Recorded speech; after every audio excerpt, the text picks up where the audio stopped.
Hello again, friends, and today we're looking at the new T-spark Toyrise King Exkaiser. So yeah, this is a thing. Here's the box. Take a look at that. On the side here, shows all the different things you can do with it. Takara-Tomy logo. Some pictures of Exkaiser being Exkaiser-ish, whatever. And here we have his Exkaiser, vehicle mode, King Rotor, and King Exkaiser, and the obligatory base mode. Yep. Stop this. And then, of course, on the bottom, barcodes, which you can't see because I flashed that too close to the camera. But you know what? It's over. I don't care. So, yeah. There he is. Here is our Exkaiser and our King Loader. And, man, this first off, this was a lot bigger than I was expecting this to be. I was expecting this to be maybe a little bit more involved, but also a bit smaller, kind of like, you know, how the Masterpiece version of this was. In case you didn't know, there's a Masterpiece version of this. So, yeah. If you don't know what this is, more than likely you didn't click on this video if you don't know what this is. But just in case you land here by some weird oddball chance, if you don't know what this is, this was the very first main character of the very first of the Brave series. Specifically, Brave Fighter King Exkaiser. Or Brave Fighter Exkaiser. I don't think he was actually called King Exkaiser in the title. So, back in the 90s, early 90s, much like Transformers was winding down here in America, Transformers was also winding down in Japan. But it wasn't just Transformers. It was the super robot genre in general was kind of dying. And so with the closure of Transformer Zone, Takara partnered with Sunrise to work on a new project, and that was this, the very first of the Brave series. They repurposed some things that were intended for Transformers, and they even have characters that were designed as retools of specific Transformers characters. Like this guy's show, in his show, the villains in his show were the Dinobots. They were designed to be retools of the Dinobots, but they were the Dinobots, but they never got toys. Because they figured out Japan didn't really like the bad guys, so they made designs for them, but they didn't actually release most of them. And they really built a formula for this. Your main character of the show was a kid. You know, sound familiar? Like if you watched Armada, you kind of know what the formula is. And of course, it caught on like wildfire. It did really good. There were multiple different Brave series, each one its own different story, each one incorporating retools of Transformers. Like 6 shots was like 15 different characters throughout the different series of Brave. Deathsaurus was even a villain in one show. And of course, it culminated in probably one of the most popular mecha animes to ever exist, which is Gao-Gaigar, that being the final of the Brave series until very recently where they did a manga. So this is not a modern, redo of the original. This is a complete reimagining. So much like how the Brave series started, as a offshoot of the Transformers, sort of repurposing ideas. And again, based off of, the success in Transformers Victory, honestly. So, yeah. But this is more of, if you were to remake Brave series today, based off of how Transformers are designed today, what would it be? And that's what this is. So it's not just, hey, we're redoing this character with modern articulation. This is completely redesigned from the ground up. And it's very, very cool, but it also has some problems with doing that. And we'll get into that as we go on through all of this crap. But without further ado, let's get a good look at him. He does come packaged in vehicle mode. So here is his sci-fi supercar that he was in the show. Nice little blue windows with some obvious transforming bits right there. And some obvious transforming bits right there, hands and all that.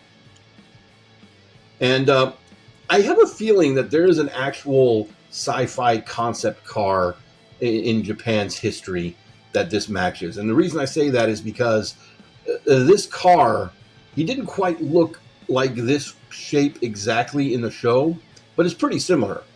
And there was a GoBot that had this exact same car design.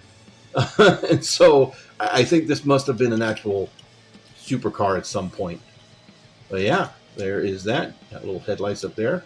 It's got good pinned on wheels. They are solid, but he rolls fairly okay. Of course, I'm on a soft tablecloth here, but yeah. And then, of course, here is his King Loader, a total stereotypical Japanese super robot. That's obviously a super robot, no matter what you try to say it is.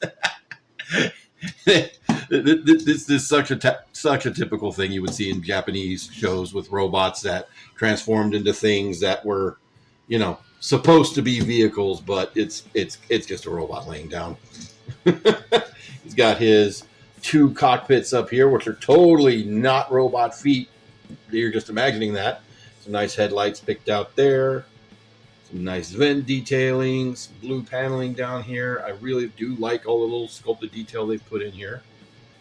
You got, of course, his big honking sword up here. This is the only accessory in the box, by the way. We'll touch on a little bit about that, too. Coming down here to the back, you can kind of see that this piece kind of touches the bottom here, and it doesn't want to stay down because it keeps hitting the bottom. Not really anything can be done about that. They totally not robot arms, just sitting in a very awkward position with wheels on them. Kind of see he's got like a landing strip here with a little helipad looking thing right there. That's pretty true to the original. And of course you turn them upside down and the absolute the illusion, if there ever was one, is completely broken. Also, that lion face in this mode is hilarious. That is absolutely hilarious. Anyway, for comparison, here he is with a modern, shall we say, mini-bot? I mean, it's not exactly a mini-bot, but it's based off of a mini-bot. So you can see he's about the right scale for a mini-bot. And here he is with Red Alert. This is our new Red Alert. So you can kind of see how he scales with a modern deluxe, as well as how big that looks right there. While I don't have the vintage one anymore, I do have the Takara Masterpiece version of Kaiser. Exkaiser here. You can see how that looks. This is more, at least from the profile and everything, more accurate to the way he was shaped in the cartoon. Far less from the back. This guy does kind of beat him out in the back, even though he still doesn't have like the little tail lights and everything that go in here. Big lion logo there. And here he is with the Masterpiece King Loader. You can see they're kind of the same size. The new one's a little bit bigger, but the way the arms tuck in here is definitely a lot more show accurate than that. So yeah, this is another one that went into storage in a cardboard box and came out with some weird discoloration. In this case, it was his gold chrome. See how his gold chrome looks here? See how it looks there? It's pretty much silver now. I have no idea. I have no idea why that is. But yeah, it is what it is. It is what it is. Now, the vintage and even the masterpiece Exkaiser had the option of towing this like a trailer. And I've seen the show, and I don't really remember it happening in the show. It happens in the opening credits. It 100% happens in the opening credits, but I don't remember him towing it in the show. But, you know, I literally don't remember a lot of elements in that show. It's been so long since I've seen it. But here, in this version, he can't do that at all. There is no option whatsoever to tow this as a trailer. You can kind of pop these up and disconnect these and maybe do that and just let it sit there, and you can kind of just hold it in place and pretend.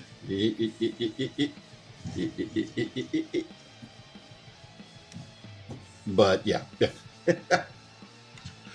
And of course, the other thing that the vintage King Loader did, you could have Exkaiser ride him and launch. You can still do that. And the last thing that you did with the vintage King Loader, and it was part of his transformation, you would pop these off and they would swivel around and he would launch into the air as a plane. And he doesn't quite do that, but he does do something new here, which I think is kind of cool. So this time around, you pop off his wings, but they don't just swivel out anymore. They rotate out here. And then you swivel them out here.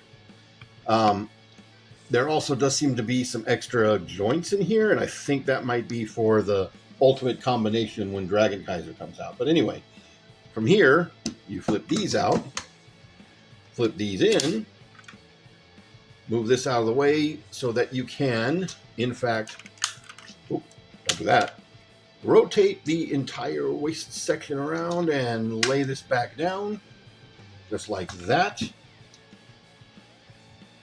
Then you're going to take his sword, and it will peg in right here in the front, like so.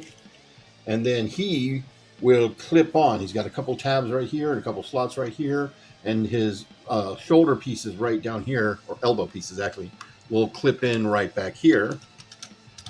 If I can do this while I'm on camera. And now on the vintage toy and even on the masterpiece figure, this is where he kept his sword, right? His sword halves would go inside here, but that's been removed. And instead, this piece comes off. And if you don't pull this whole piece off with it, you will then rotate this around. And then this will come back over here. And you can see he's got a little thick tab here and a little clip right there, which will clip into place right there.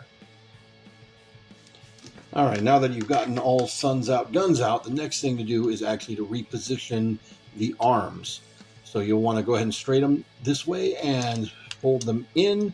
And there's this tiny little tab right there and a tiny little slot right there that this is going to tab into, he says with gusto. I'm not going to lie, it's not the best tab. I mean, it, besides the fact that it kind of just barely goes in there, because of how many hinges are on this whole thing right here, plus the fact that this rotates a little bit, it makes them very hard to get those in there and stay there with any... Get. There we go. But there you have our new anime super robot gunship form. I kind of have this back a little too far on this side, but hey, it is what it is. And yeah, I genuinely dig this. It's dumb in all of the best ways. Like, it's dumb in a fun, just goofy way. I mean, if you're into the Japanese super robot thing, you already know what this is. You're already into this too. But yeah, there is that. I will say these are a little bit, not the greatest connection. But I mean, it is what it is. Overall, I think that's pretty cool. And I forgot to show this off, but here's the actual main character of the Brave series cartoon. The little kid that he befriends. And I think this actually scales with him a lot better than it does the Masterpiece, which this is where, that's where these came from, him and his dog and his car that was a super robot. Of course, one thing lost in the modern version of him here is his symbol. He had a little lion symbol here. Now, on the vintage toy, this was a sticker that I lost. And it was one of those things that would appear on the car when he was transforming from his other disguise as a other car into the, slightly less same car with the little lion thing on there. It'd be kind of cool if they had that, but then that would be showing up in his robot mode, and in his robot mode he didn't have the lion head. So I kind of want it though. Maybe Toy Hacks will put a sticker set out for this and we can get that sticker. All right, for Kaiser's transformation, you're going to start with this little panel right here. You want to flip this all the way up until it snaps into place like that. Then you want to come over here.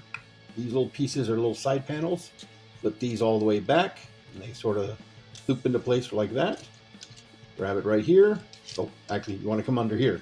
So his little crotch flap here is a little tab in it, and it sort of snaps into here and helps sort of lock this into place. So you want to make sure you pop that off.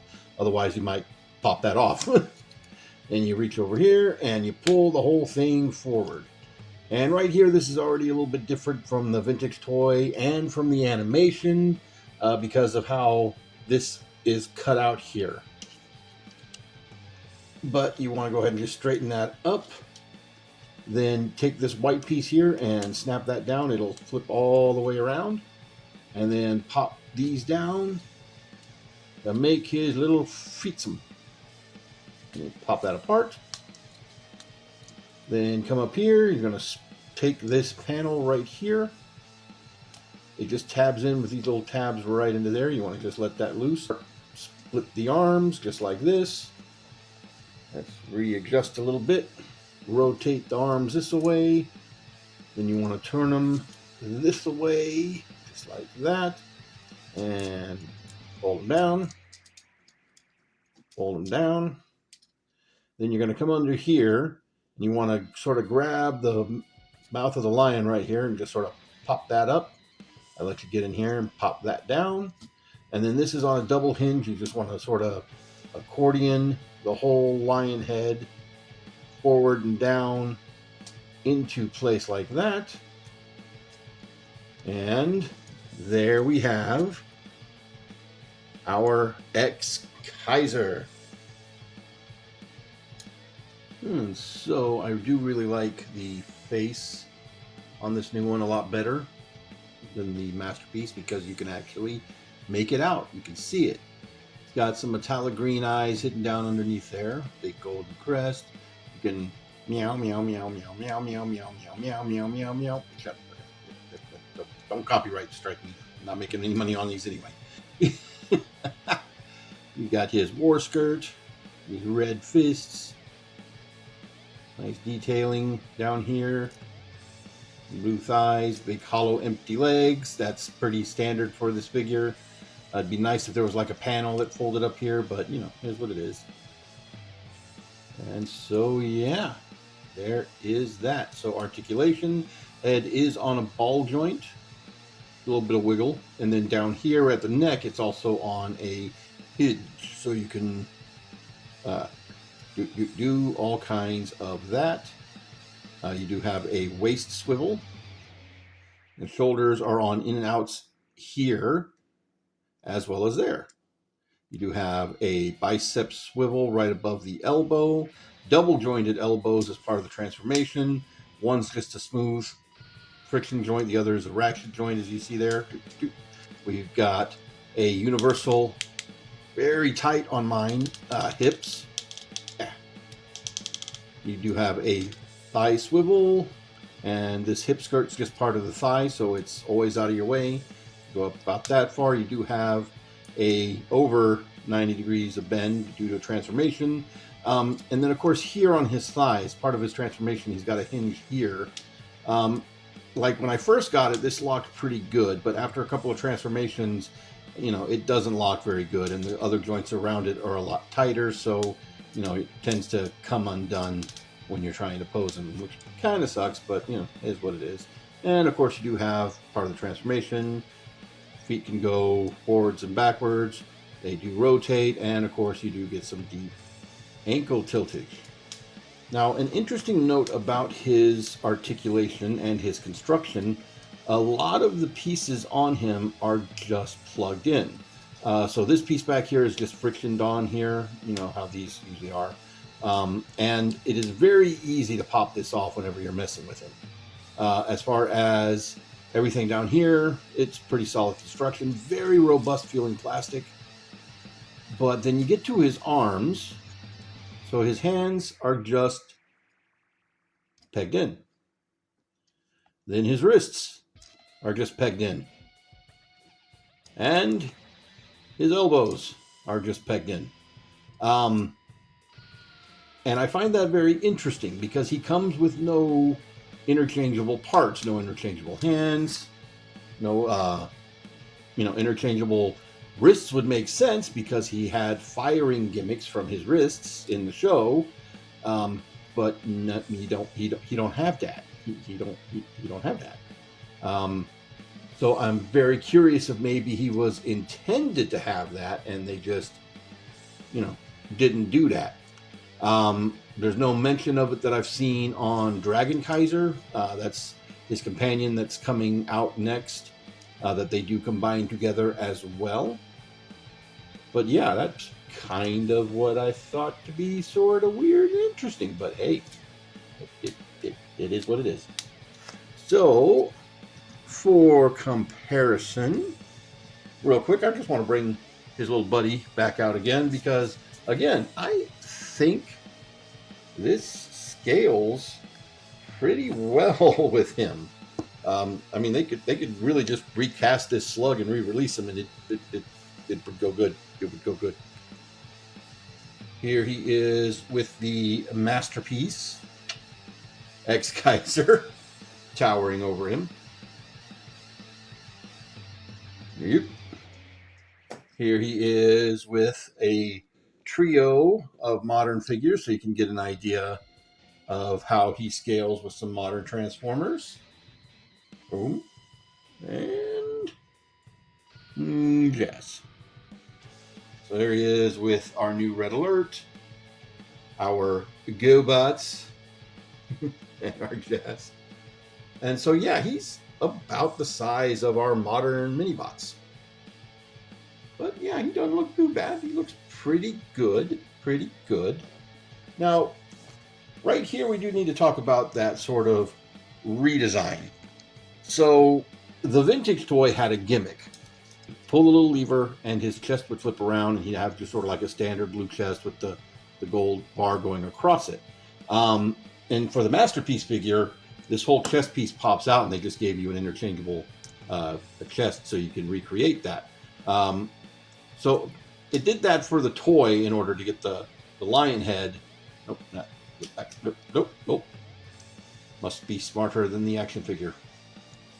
There we go. Yeah, behave. Anyway, they did that for the vintage toy so that lion head would tuck away and not be dragging on the ground when the car was rolling. But they did incorporate it into the show because, the thing about the Japanese super robots that had toys with them, the way they transformed was an integral part of their character in the show.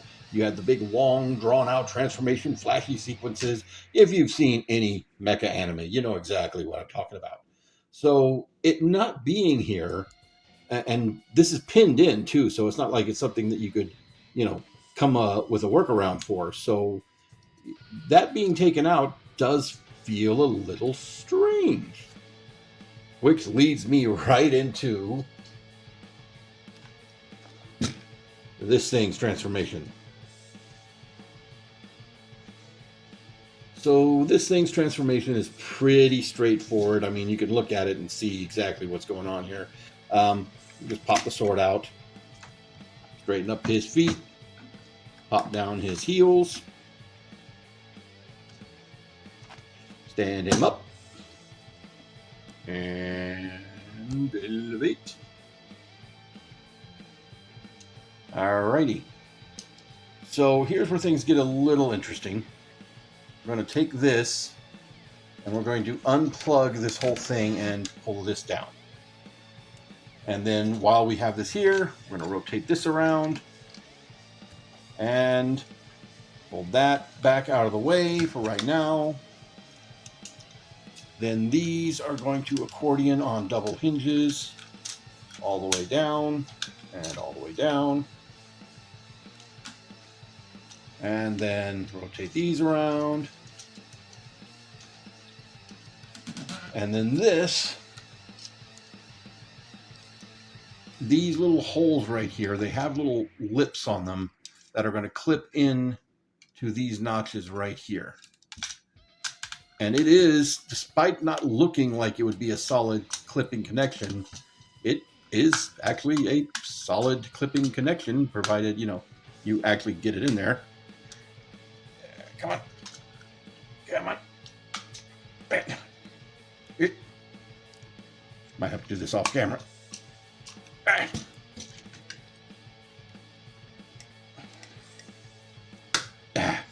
There you go. Yeah, it takes a lot of force, and it's scary. That's very scary. The other thing that takes entirely too much force is these arms. So you can see, you just turn this down this way, rotate this in on this double hinge, and there's a little tab in here that'll snap in here. This does rotate, and there's another tab right here that also fits in there if you rotate it that way, but it's too tight.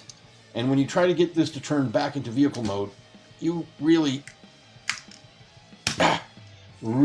have to yank at that. Not a fan of that. Anyway, turn that around, pull out the hands, rotate the limbs around. Do that on both sides.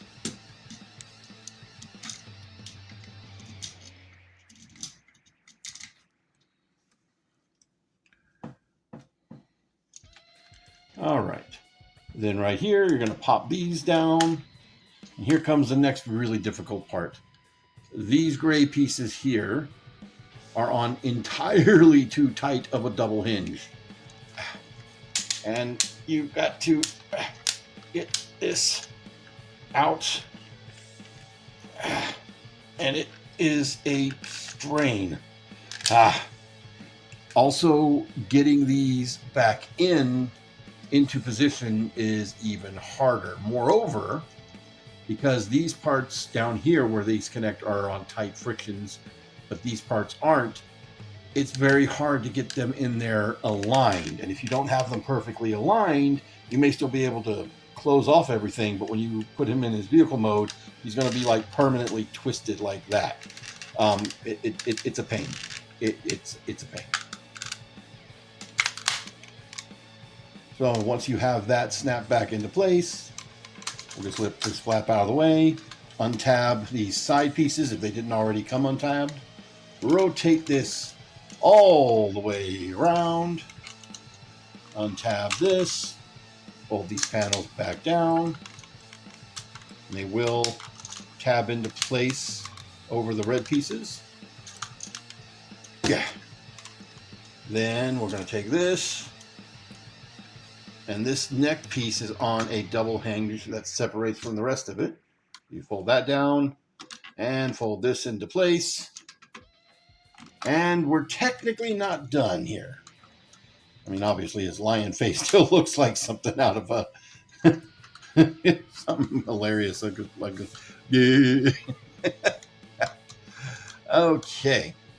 So, in the show and in the vintage toy, when he gets into this position, these open up as side panels right here. This whole thing opens up, and then all of his legs fold, front of his legs fold down, and he goes inside the figure that way in a T pose. Just like that. Right there, how the Masterpiece is doing it is basically how it does it in the show. Except his arms don't quite fold up that way, but hey, you get what's going on.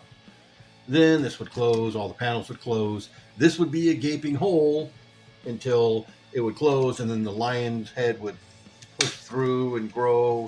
And much like every other Brave series, the helmet would form over his face, and then the mask would close in on his face. Blah, blah, blah. Boom. I just killed Jazz off camera. You didn't see it, but he's on the floor now. What you gonna do about it?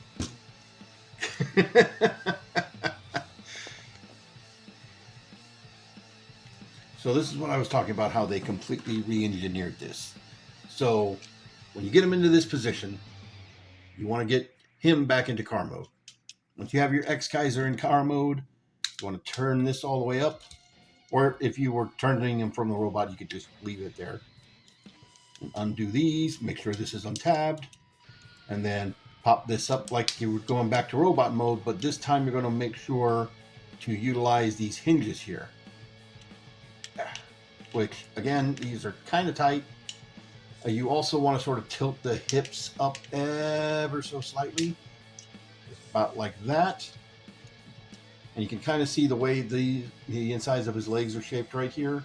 They will go over that canopy just like that. And then these pieces here will fold down and tab into that panel. And then you can put all this back. You do want to leave this like that. And now what he does, whoop, he goes into the backpack. So right here, in between his thighs there, you're going to line them up with that post right there. And you're going to push that in, and it will snap into place. But as it's pushing in and snapping into place, out pops the lion head. And I don't have him in there at the right angle. There we go. And once he's snapped into place, just fold this down over him. It's on a double hinge, so you can move it out to get the clearance you need. And then that panel will tab in and lock it into place. Tilt the wings how you like. Give this a little extra push. Close the mouth how you like. And there is our brand new, completely reimagined King Exkaiser. And yeah, so he looks really good. Like, this is probably one of the best looking Exkaiser figures outside of the SMP alternative model kit that they did.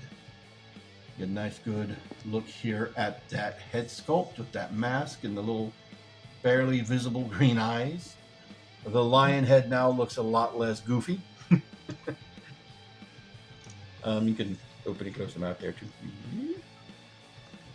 Going down, a lot of this you see in vehicle mode. Has little wheels right there. And he does have the backpack, but that is accurate. He's supposed to have the backpack, and it's not egregious. And just like modern Transformers, he's full of pegs and holes. He's got 5mm ports all over him, and I guarantee most of this is not for the Dragon Kaiser combination. Pretty certain of that. Now, he doesn't have any on the bottom of his feet like a lot of modern Transformers do, but since the bottom of his feet are the front of the vehicle mode, that kind of makes sense. Kind of makes sense. So, going back to that transformation, it is kind of odd for them to do that. Because again, because that was part of the selling point of the toy, that was the way he transformed in the show. And since that's such an iconic part of the character, it's very weird for them to do that. It's like if somebody, put out a new modern Voltron and basically like the green and yellow lion and the blue and red lion, like parts of them flew off and turned into a backpack, and then the black lion just stood up and like his head came out of his chest or something. I mean, that transformation becomes iconic because it's played multiple times through long, lengthy sequences in every episode to save time. But, it is what it is. But the end result here is phenomenal. It really, really is. For articulation, the head is on a ball joint right here, much like the smaller Kaiser. He does still have that double hinged bar right here, which lets him look really far down and get him into some very far looking up poses. It kind of breaks the neck, breaks the illusion there, but hey, it is what it is. He does have full 360 here at the arms. He does have in and out right here, as well as in and out right there. So you can get some more natural looking poses with the shoulder pads. He does also have butterfly joints, so he can move forward. And here on the lion's mane, these also are on joints to help them get out of the way if you're wanting him to do that for some reason. There we go. He does have a very tight, squeaky bicep swivel. He does have double jointed elbows. He does have a swivel here, like we showed in the transformation, but you can't access it in his robot mode. He does have a wrist rotation. And much like on the smaller Exkaiser, this hand is just pegged into place. Again, no alternative hands, but this whole apparatus that this is on does come out, which I'm pretty sure is for the Dragon Kaiser combination. We do have a waist rotation, as well as a pretty solid ab crunch. You can get pretty good bend right there. Does break back here, but that's because he's got a car in there. We do have hip skirts to get out of the way. And this one's on a double hinge here, and it's also on a rotation, which is very interesting. We do have racketing forward and all the way back. His butt flap here just popped off. It's another one that just pegs in here. Friction, little peg hinge thing there. I will say it can be kind of hard to get things back in when they do pop off, because this is not, this is dense plastic. Anyway, we do also have friction side to side, rotation right there at the hip, and we do have double jointed knees with ratchet on this side and that tight friction I mentioned on the inside. We do also have, due to, I'm pretty sure this is part of the transformation for Dragon Kaiser, but you can uncab his foot here if that's a thing you want to do, but we do get ankle tilting as well. So one feature he has, as I mentioned, all of the Brave series, when they transformed, the helmets would either attach onto their heads or their heads would go up into the helmets, and then the mask would sort of come down and clench onto their face. So what they've done here is this whole head crest and mask is a separate piece. So you can pull this off and get the face below it, just like that. And that's pretty cool. That's something that the toy did as well. The Masterpiece does this as well, where you can take off that mask. And I do remember that happening in the show, but I like him with his mask up. I think he looks pretty cool that way. Now for some more comparison. Once again, here he is with a mini bot. Here he is with Red Alert. And of course, if you saw my review with um,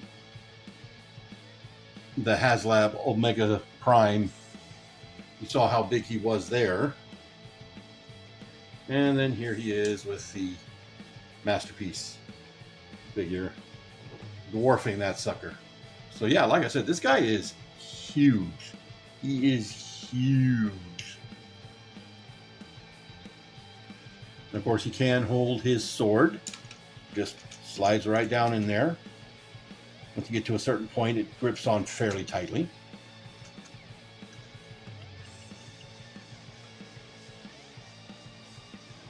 And all that articulation and extra joints does allow you to get him into his iconic finishing pose. Except, of course, you don't have any effects parts. You know, you don't have any like fire that can come out of there. It'd be kind of neat if you could have had something to plug in right there to do the fire effect. But he will get the gold sword at least. The gold sword, I believe, is coming with Exkaiser. So you can at least recolor the sword and have him do all of that. And finally, here he is with the SOC Exkaiser. So there's our two King of Braves. Just so you can see how that looks. Right now, as far as mainline figures go, I mean, I guess this isn't technically a mainline. I mean, this is a Japanese import, which, whoo, things are going now. We'll be lucky if I can get Exkaiser, but we won't get into that discussion. But all in all, this is easily one of my favorite figures this year.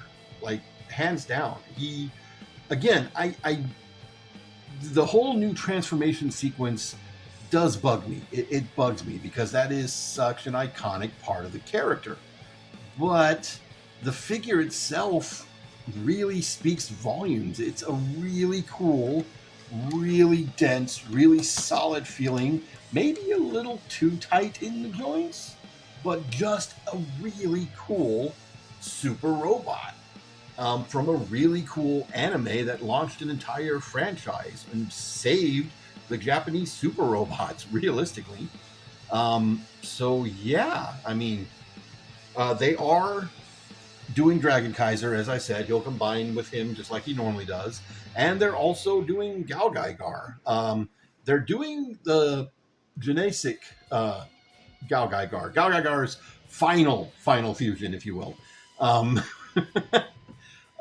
So they're basically doing the very beginning and then the very end. I don't know if they'll do any of the others in between all of that. Despite having started with Takara and Takara designers, the Brave series does belong to Sunrise, which means it is technically a Bandai property. So Takara probably has to, do some shady dealing on the sides and some, concessions in order to be able to make these. It'd be kind of cool though, because we do have those leader class Dinobots. It'd be kind of cool to see those retooled. I mean, I know they won't, because again, the bad guys don't sell in Japan. But yeah, that'd be really cool. So if you can get this guy, you might want to wait till the whole tariff nightmare is over, if it is ever over in the immediate future. And try to pick this guy up for yourself. Even if you're not a fan of the Brave series, don't know anything about it, but are a Transformers fan, I think this is going to hit you in most of the right places. And of course, if you're just a Japanese super robot fan in general, there is no denying that this guy is awesome. He's fun to handle, fun to mess with. Not so fun to transform in certain places due to the tightness of the joints, but ultimately, he's a real winner. I really like it. Well, that's going to be it for me, guys. Thank y'all. Y'all have a good one.